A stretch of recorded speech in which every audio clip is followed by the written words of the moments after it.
बदमाश कौवा, तेरी हिम्मत कैसे हुई मेरी नारियल खाने की? रुक, मैं अभी मजा चखाती हूँ। लालिमा परी, नीलिमा परी, तुम दोनों बहुत संभल कर ये 2 जादुई लाल मणि लेकर जाना। धन्यवाद प्रकृति देवी, हमें ये 2 जादुई मणियाँ उपहार देने के लिए हम आपके सदा आभारी रहेंगे। मैंने इन मणियों को अपनी प्रकृति की जादुई शक्ति से बनाया है। ये 2 जादुई मणियों से क्या क्या हो सकता है तुम्हें पता है ना? हाँ प्रकृति देवी, ये 2 मणि की शक्ति हम समझ गए हैं। अगर आपने ये मणियाँ हमें उपहार में नहीं देती तो हमारे परिराज्य के सारे परियां शायद मर ही जाते। अब मौसम खराब होने लगी है, पूरे आसमान में काले बादल छा गए हैं। अब हमें चलना चाहिए प्रकृति देवी, अब से फिर मुलाकात होगी। ये कहकर नीलिमा और लालिमा परी जंगल के रास्ते से उड़ते हुए जाने लगी। तभी अचानक तूफान और बारिश शुरू हो जाती है। लालिमा परी, इस तूफान और बारिश में उड़ना मुश्किल हो रहा है। चलो हम थोड़ी देर के लिए जंगल में रुक जाते हैं। नहीं नीलिमा, हमें रुकना नहीं चाहिए। तुम किसी भी तरह बस उड़ती रहो, जादुई झरना अब ज्यादा दूर नहीं है। दोनों परियां तूफान की परवाह किए बिना ही उड़ती रही। लालिमा को पता भी नहीं चलता कि एक लाल मणि जंगल के एक झोपड़ी के आंगन में गिर जाती है। दोनों परियां किसी तरह से जादुई झरना पार करके परी राज्य में लौट आती है। नीलिमा परी, अनर्थ हो गया। मेरी पोटली से एक लाल मणि शायद जंगल में कहीं गिर गई है। अब क्या होगा? अब तो जादुई झरने का द्वार भी नहीं खुलेगा, इसीलिए अब हम वहाँ वापस भी नहीं जा सकते। ठीक है, तब तक हम इस एक मणि की शक्ति से ही काम चला लेंगे। इसके बाद कई साल बीत जाते हैं। सिमुलतुली जंगल के एक झोपड़ी में एक चुड़ैल रहती है और वो चुड़ैल बहुत ही डरावनी थी। उसके अनोखे जादुई बाग में तरह तरह के अनोखे फल उगते थे, पर वो जंगल के किसी भी पंछी को अपने बाग में बैठने नहीं देती थी। वाह, क्या स्वादिष्ट है! ऐसा लाल नारियल मैंने पहले कभी नहीं पिया था। इस नारियल की जैसी रंग वैसे ही मीठी स्वाद है। पेड़ पर बैठे सोनू कौवा चुड़ैल के जादुई लाल नारियल का पानी मजे से पीने लगता है। तभी आवाज सुनकर चुड़ैल बाहर निकलती है। बदमाश कौवा, तेरी हिम्मत कैसे हुई मेरी नारियल खाने की? रुक, मैं अभी मजा चखाती हूँ। अरे बाप रे, वो चुड़ैल निकल आई है। मैं जल्दी से एक नारियल लेकर यहाँ से भाग जाता हूँ। ये कहकर सोनू कौवा एक नारियल लेकर उड़ जाता है और जाते वक्त वो चुड़ैल के ऊपर पोटी कर देता है। तभी चुड़ैल गुस्से में, बदमाश कौवा कहीं का, मेरी नारियल खाकर मुझ पर ही पोटी कर दिया। देखना, जिस दिन मैं उड़ना सीख जाऊंगी तब किसी को भी नहीं छोड़ूंगी। कौवा गांव के ऊपर से उड़ते हुए जाते वक्त उसका मुंह से वो नारियल एक घर के सामने रास्ते के किनारे गिर जाता है। कौवा उसे उठाए बिना ही अपने घर लौट जाता है। इसके बाद कुछ महीने बीत जाते हैं। ये कैसा नारियल है? ऐसा लाल नारियल तो मैंने कभी नहीं देखा। मुझे प्यास लगी है, एक नारियल तोड़कर पी लेती हूँ। ये कहकर वो बूढ़ी औरत उस घर के पास वाले नारियल के पेड़ से एक नारियल तोड़कर पीने लगती है। तभी माँ, जल्दी से बाहर आके देखो, एक बुढ़िया हमारी पेड़ से नारियल तोड़कर पी रही है। नंटू की आवाज सुनकर उसकी माँ घर से बाहर आती है। अरे बुढ़िया, तुम तो बहुत लालची हो। इतनी उम्र हो गई पर लालच नहीं गई। अनजान लोगों के पेड़ से नारियल चुरा के पी रही हो। नहीं नहीं, मैंने चोरी नहीं की। मुझे बहुत जोर से प्यास लगी थी। काल दोपहर से कुछ भी नहीं खाया, भूख और प्यास से गला सूख गया था। मैं कुछ नहीं सुनना चाहती। तुम हमारे पेड़ से नारियल चुरा के पी हो, उसका दाम देना होगा। मैं बहुत गरीब हूँ बेटी, मेरे पास कोई पैसे नहीं है। मैं कैसे इस नारियल का दाम चुकाऊं? मैं ये सब सुनना नहीं चाहती। तुम्हारे कान में जो सोने की बालियां है वही मुझे देना पड़ेगा।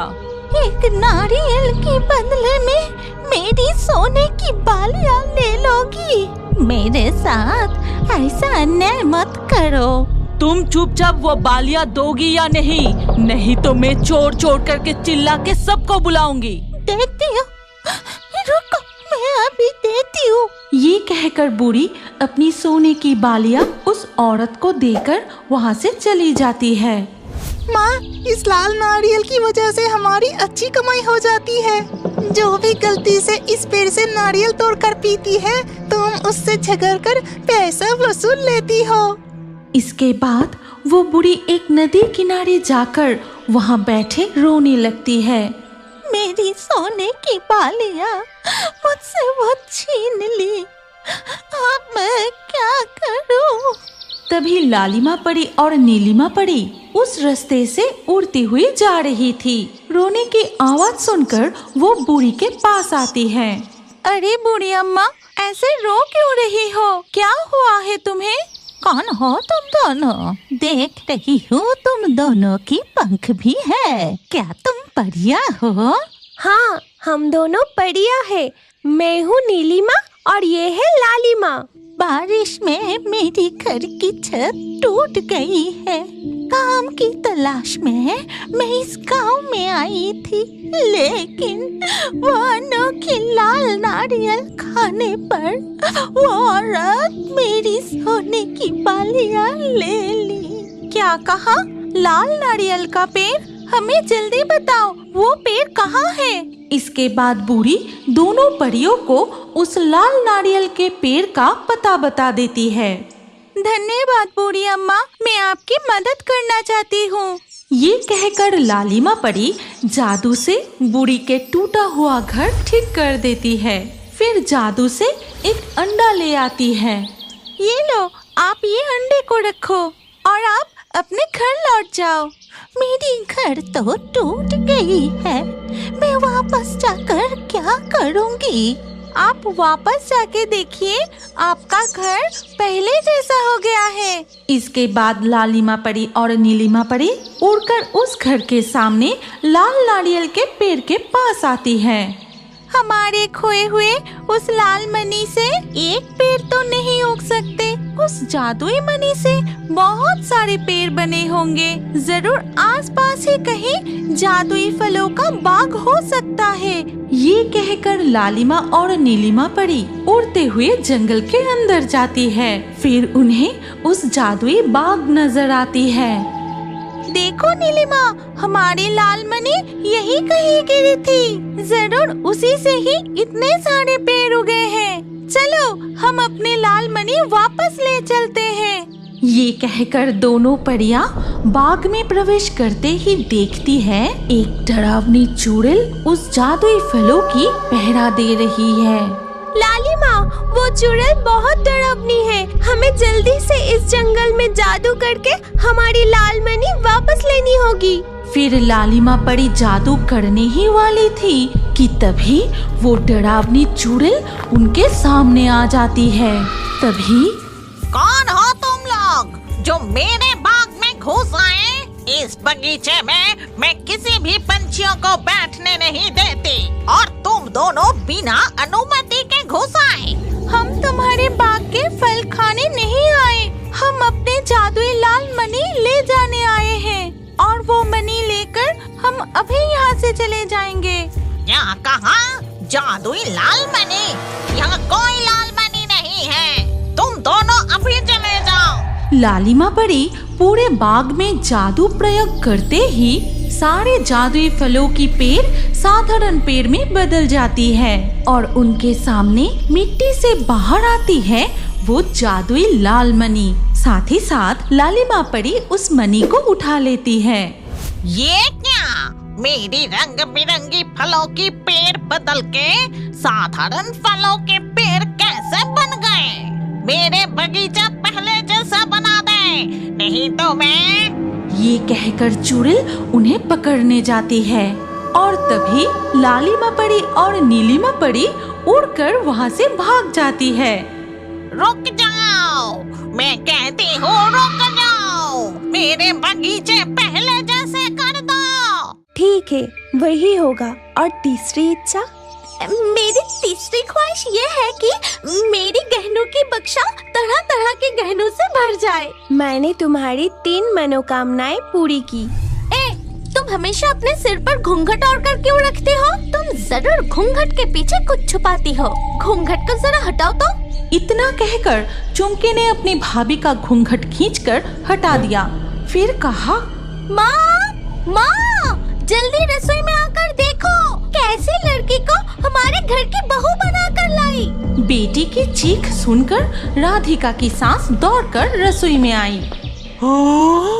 ये मैं क्या देख रही हूँ? हाय हाय हाय, मेरे एक लौते बेटे की बहू ऐसी गंजेरी निकली। छी छी छी, अब मैं समाज में अपना मुंह कैसे दिखाऊंगी?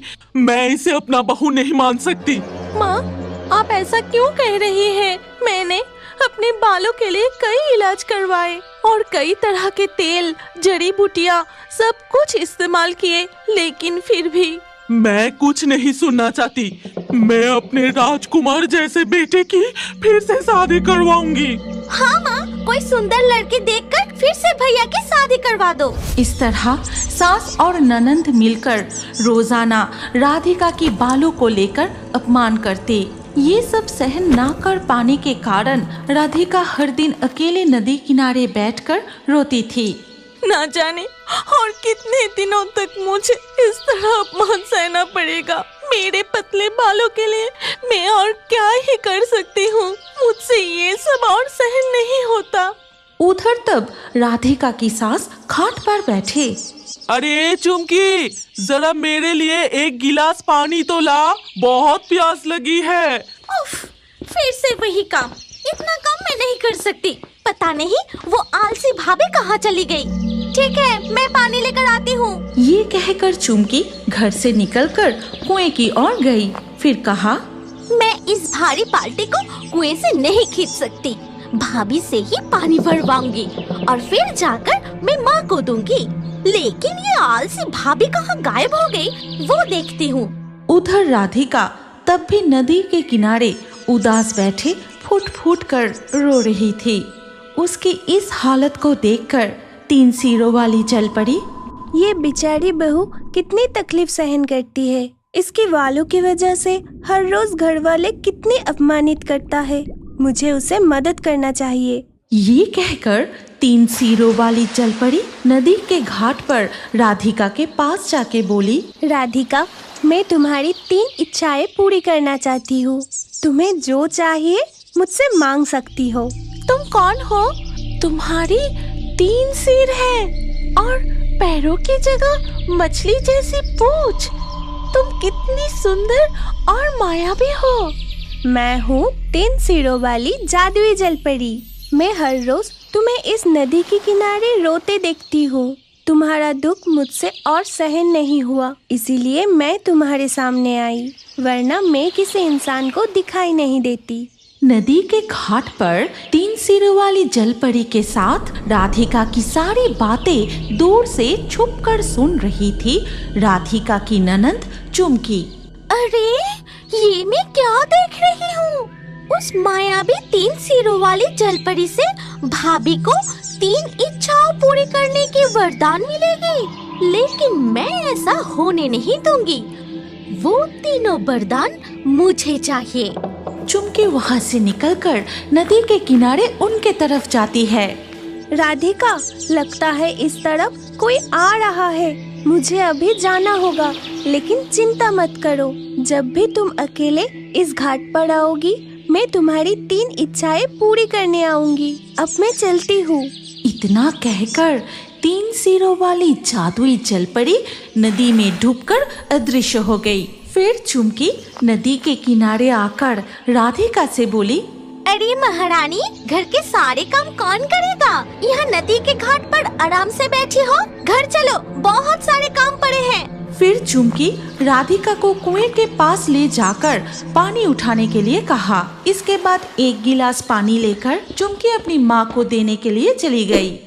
क्यों रे, तू तो पानी लाने कब का गई थी? मेरा तो गला सूखकर दम घुटने लगा था। घर में पानी नहीं था, इसलिए कुएं से पानी भरकर लाई।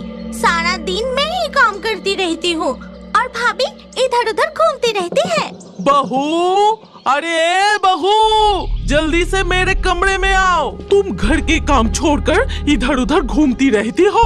आज से झाड़ू लगाना, गाय को चारा देना, खाना बनाना, सारे काम तुम अकेली करोगी, समझे? इधर जब राधिका की सास उसे डांटने में व्यस्त थी, तब चुमकी मन ही मन सोचने लगी, मुझे आज ही भाभी की एक साड़ी चुरानी होगी, फिर वो साड़ी पहन के मैं नदी के घाट पर जाऊंगी। उसके बाद चुमकी सीधे अपनी भाभी के कमरे में जाकर चुपके से एक साड़ी चुरा कर अपने कमरे में रख दी। कल सुबह भाभी को घर के सारे कामों में व्यस्त रखना होगा और उसी मौके पर मैं नदी के घाट पर जाऊंगी। इसके बाद धीरे धीरे दिन ढल के रात हो गई। राधिका रात के खाना बनाने के बाद जब वो रसोई से निकलकर अपने कमरे में गई, तब उसकी ननंद छुपके से रसोई में घुसकर चावल की थाली में बाल मिला दिया। रात में जब राधिका अपनी पति, सास और ननंद को खाना परोसा, तब उसका पति गुस्से से कहा, ये क्या, चावल में बाल कैसे आ गया? पूरे दिन काम करके घर लौटा और अब चैन से खाना भी नहीं खा सकता। ये खाना मैं नहीं खाऊंगा। अरे बहू, तुम्हारे बालों के साथ साथ क्या तुम्हारी आंखें भी चली गई है? तुम्हें दिखाई नहीं दिया चावल में बाल है और ये खाना मेरे बेटे को परोस दिया? मैंने खाना बनाते समय सब कुछ अच्छे से साफ करके पकाया था। माँ, मुझे नहीं पता कि इसमें बाल कैसे आ गया। खाना खाने के बाद सब अपने कमरे में सो जाते हैं और अगले दिन सुबह होते ही चुमकी अपनी भाभी से कहा, आज तुम पूरे दिन घर के काम करोगी, कहीं बाहर मत जाना, नहीं तो आज तुम्हारी हालत बहुत बुरा होगा। इसके बाद चुमकी अपने कमरे में जाकर भाभी की साड़ी पहनकर छुपते छुपाते नदी के घाट पर जाती है। फिर आज मुझे बस भाभी की तरह दुखी होने का नाटक करना होगा, लेकिन मेरे सिर पर तो घने बाल हैं। अगर जलपरी ने पहचान लिया कि मैं राधिका नहीं हूँ तो? नहीं, मैं अच्छी तरह से घूंघट डालकर अपना चेहरा छुपा लेती हूँ ताकि जलपरी मुझे किसी तरह से ना पहचान सके। फिर चुमकी घूंघट डालकर अपना सिर और चेहरा छिपाकर दुख भरी कहानी सुनाने लगी। उसकी बातें सुनकर जलपरी पानी से सिर उठाए नदी के किनारे आती है। फिर अपनी मन की 3 इच्छाएं मुझे बताओ, मैं उन्हें पूरी करूंगी। मैं बहुत सुंदर बनना चाहती हूँ। ठीक है, आशीर्वाद दिया। दूसरी इच्छा बताओ। मेरे बाल सबके बालों से लंबे और सुंदर हो। ठीक है, वही होगा। और तीसरी इच्छा? मेरी तीसरी ख्वाहिश ये है कि मेरी गहनों की बक्सा तरह तरह के गहनों से भर जाए। मैंने तुम्हारी 3 मनोकामनाएं पूरी की, अब तुम घर लौट जाओ। लेकिन याद रखना, अगर कोई मुझसे छल पूर्वक वरदान मांगता है तो उसे विपरीत फल मिलता है। इतना कहकर जलपरी पानी में डूबकर अदृश्य हो गई। इसके बाद चुमकी घर लौट के जैसे ही वो अपनी घूंघट उठाई और आईने में देखी तो देखा कि उसकी सर पर एक भी बाल नहीं था और वो बहुत ही बदसूरत बन गई थी। तभी वो अपना गहनों की बक्सा खोलकर देखा, जिसमें 2-4 जो गहने थे अब वो भी गायब हो गया है। और ये सब देखकर चुमकी, हे भगवान, ये मेरे साथ क्या हो गया? चुमकी की रोने की आवाज सुनकर उसकी माँ और भाभी दौड़कर उसके कमरे में आई। छी छी छी छी छी, तू कितनी बदसूरत बन गई। तू मेरी बेटी है, अगर समाज में कहूँगी तो मेरी बेइज्जती हो जाएगी। ये सब उस भाभी की वजह कैसे हुआ है? उसकी जल परी दोस्त ने मुझे श्राप दे दिया। चुमकी की बातें सुनकर राधिका सारी सच्चाई समझ गई। फिर वो दौड़कर नदी के घाट पर जाती है और 3 सिरों वाली जल परी को पुकारने लगी। राधिका की आवाज सुनते ही जल परी वहाँ आती है। मैंने तुम्हारी ननद को सबक सिखाने के लिए उसे विपरीत फल का वरदान दिया। उसे माफ कर दो जल परी, वो अनजाने में ये गलती कर बैठी। लेकिन जो वरदान मैं देती हूँ उसे मैं वापस नहीं ले सकती। आज मैं तुम्हें वरदान देना चाहती। तुम मुझसे अपनी मन की 3 इच्छाएं मांग लो। मेरी ननद का रूप पहले जैसा कर दो, उसके बाल वापस ला दो और उसके खोए हुए गहने भी लौटा दो। ठीक है, वैसा ही होगा। लेकिन राधिका, तुमने अपने लिए तो कुछ नहीं मांगा। सबको खुश देख के मैं भी खुश रहूंगी और मेरा दुख वो मैं खुद सह लूंगी। मैं तुम्हारी सच्चाई और साफ दिल देखकर बहुत खुश हुई हूँ। इसीलिए मैं तुम्हें और एक आशीर्वाद देना चाहती हूँ। 3 सिरों वाली जलपरी राधिका को जादुई आशीर्वाद देते ही उसकी सर पर घने और लंबे बाल आ गए। फिर जलपरी नदी में अदृश्य हो गई। इसके बाद जब राधिका घर लौटी तो देखी कि उसकी ननद भी ठीक हो गई है। चुमकी को भी अपनी गलती का एहसास हो गया था। उसके बाद से वो सब मिलजुल कर रहने लगे। क्या अब बड़े होकर भी कार्टून देखना पसंद करते हैं? तो अपना नाम कमेंट करें और हमारे पिछले वीडियो से लाकी ड्रॉ में चुने गए नाम हैं राम, सुनीता, अस्मी, स्वस्तिका, मनीता, सुनीता, भारती, नंदिनी, मोहन, जसप्रीत, सलीम, पूनम, रोबिन, अलका, जीतू। जिन दर्शकों ने हमारे चैनल को सब्सक्राइब करके फिर कमेंट में अपना नाम लिखा, हमारे अगले वीडियो में उन्हीं के नाम चुने जाएंगे। इसीलिए रियोबर्ड्स हिंदी यूट्यूब चैनल को जरूर सब्सक्राइब करें और स्क्रीन पर आई हमारी अगली कहानी भी देखें। उसमें भी आपका नाम हो सकता है। अगर नाम नहीं आया तो अगले वीडियो में आपका नाम लिख दीजिए। सोच क्या रहे हैं? जल्दी से क्लिक करके देखिए।